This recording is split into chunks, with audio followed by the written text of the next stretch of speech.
Me pongo a pensar qué ha hecho la iglesia con el evangelio. Muchos pastores hoy en día predican de todo excepto el evangelio. Evangelistas evangelizan sin el evangelio. Mucha gente no conoce qué es el evangelio. Te pregunto, ¿conoces el evangelio? ¿Sabes lo que la Biblia dice acerca del evangelio? ¿Sabías que en Primera de Corintios capítulo 1, versículo 18 al 31 nos dice: porque la palabra de la cruz es locura a los que se pierden, pero a los que se salvan, esto es a nosotros, es poder de Dios? Pues está escrito: destruiré la sabiduría de los sabios y desecharé el entendimiento de los entendidos. ¿Dónde está el sabio? ¿Dónde está el escriba? ¿Dónde está el disputador de este siglo? ¿No ha enloquecido Dios la sabiduría del mundo? Pues ya que en la sabiduría de Dios el mundo no conoció a Dios, mediante la sabiduría agradó a Dios salvar a los creyentes por la locura de la predicación. Porque los judíos piden señales y los griegos buscan sabiduría, pero nosotros predicamos a Cristo crucificado. Para los judíos ciertamente tropezadero, y para los gentiles locura, mas para los llamados, así judíos como griegos, Cristo, poder de Dios y sabiduría de Dios. Porque lo insensato de Dios es más sabio que los hombres, y lo débil de Dios es más fuerte que los hombres. Pues mirad, hermanos, vuestra vocación, que no sois muchos sabios según la carne, ni muchos poderosos, ni muchos nobles, sino que lo necio del mundo escogió Dios para avergonzar a los sabios, y lo débil del mundo escogió Dios para avergonzar a lo fuerte, y lo vil del mundo y lo menospreciado escogió Dios, y lo que no es, para deshacer lo que es, a fin de que nadie se jacte en su presencia. Mas por él estáis vosotros en Cristo Jesús, el cual nos ha sido hecho por Dios sabiduría, justificación, santificación y redención, para que, como está escrito, el que se gloríe, gloríese en el Señor. En Primera de Corintios capítulo 2, versículos 1 al 3, el apóstol Pablo proclamaba a Cristo.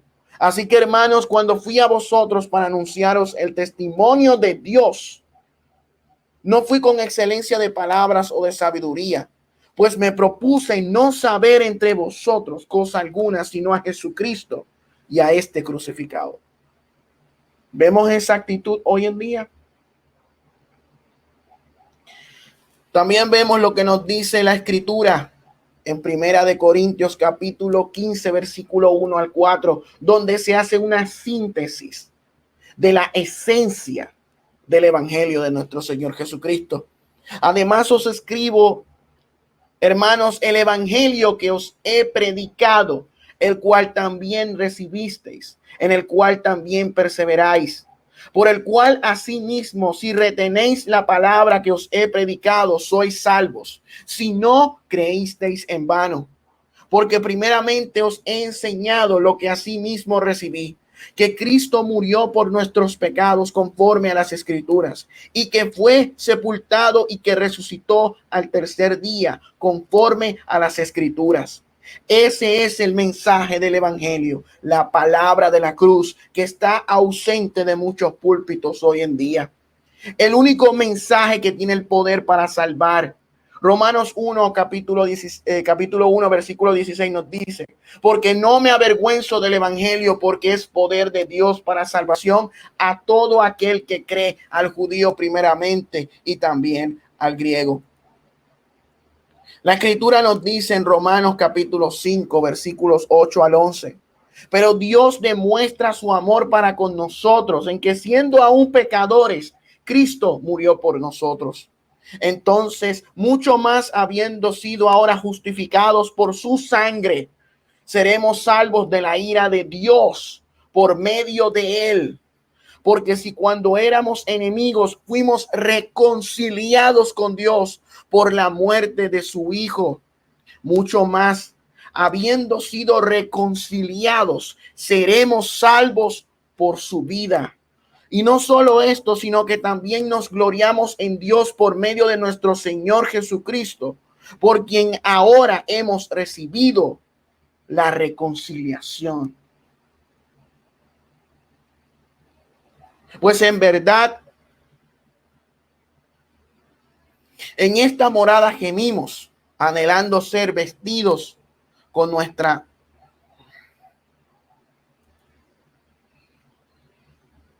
Esa parte ya la brinco.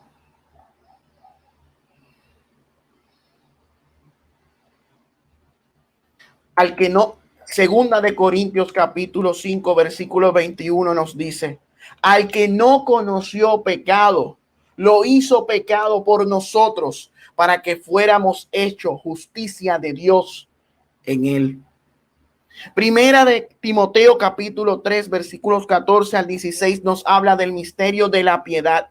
Te escribo estas cosas esperando a ir a verte pronto.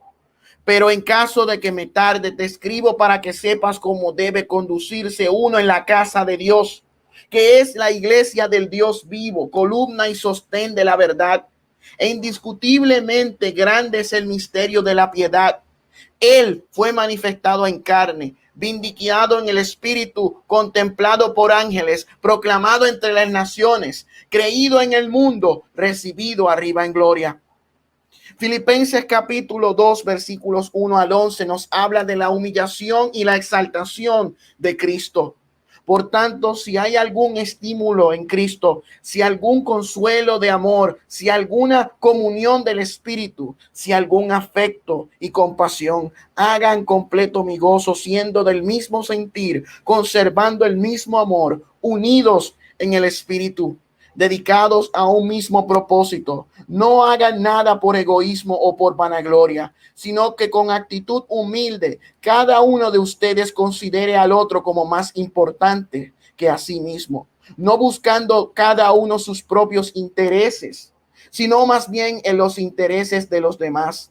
Haya pues en ustedes esta actitud que hubo también en Cristo Jesús, el cual, aunque existía en forma de Dios, no consideró el ser igual a Dios como algo a que aferrarse, sino que se despojó a sí mismo, tomando forma de siervo, haciéndose semejante a los hombres, y hallándose en forma de hombre, se humilló él mismo, haciéndose obediente hasta la muerte y muerte de cruz, por lo cual Dios también lo exaltó hasta lo sumo y le confirió el nombre que es sobre todo nombre, para que al nombre de Jesús se doble toda rodilla de lo que están en el cielo y en la tierra y debajo de la tierra, y toda lengua confiese que Jesucristo es Señor, para gloria de Dios Padre.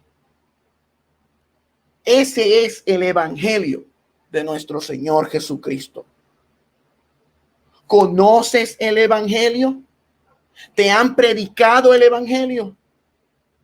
Es hora de volver a traer el evangelio a los púlpitos. Dios les bendiga.